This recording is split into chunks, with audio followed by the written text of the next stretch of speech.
You're so much more heavier than Usyk.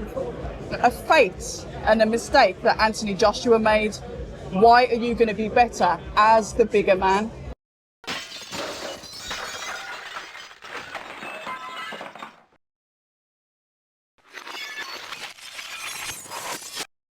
Hi there, Rico. Yes. Abs of October, Red. First of all, a welcome to the channel as a first-time guest. Yes, thank you for having me. I want to talk to you about your confidence stepping over from kickboxing to boxing. And the first thing that stepped to my mind is you said you're so much more heavier than Usyk. A fate and a mistake that Anthony Joshua made. Why are you going to be better as the bigger man? Because I'm like coming from a totally different discipline. So I'm bringing kickboxing angles instead of boxing angles. So I think that's the biggest difference. It's a different sport, I'm a different person, so different athlete. So I think that's the biggest difference. Talk to me, somebody that's ignorant around kickboxing. Tell me about the flavour that could add to this boxing match that Usyk has never seen before, because obviously you can't use your feet. So you talk about angles. Tell me about that. No, let's not go too deep in all the details, because we got to keep that as a surprise till the 23rd of May. But it's just basically, for example, boxing has their like logical routines.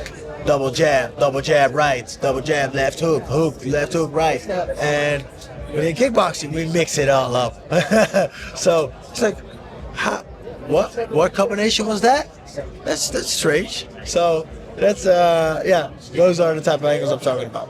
I'm interested to see that, because Usyk has been known to mentally exhaust fighters in the ring. Yeah. Because of his style, because of his feints, because his hands are constantly moving. You don't know which one's going to throw the shot. How do you cope with fighters like that? And have you had a similar fight like that in kickboxing where someone was extremely busy and you've had to kind of outthink them? Yeah, one of my last fights was versus a Russian opponent, Artem Vakitov. It was also a former light heavyweight world champion.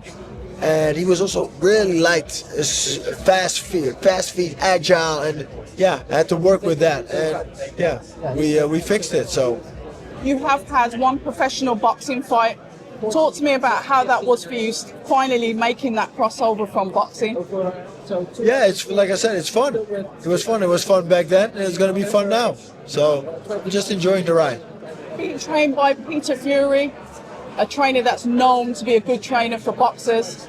You said you've worked with him for 15 years. How has that been with working with him, preparing for this fight, specifically for this fight?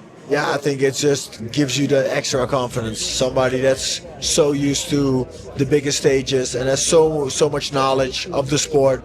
So that's just like the cherry on top of the cake.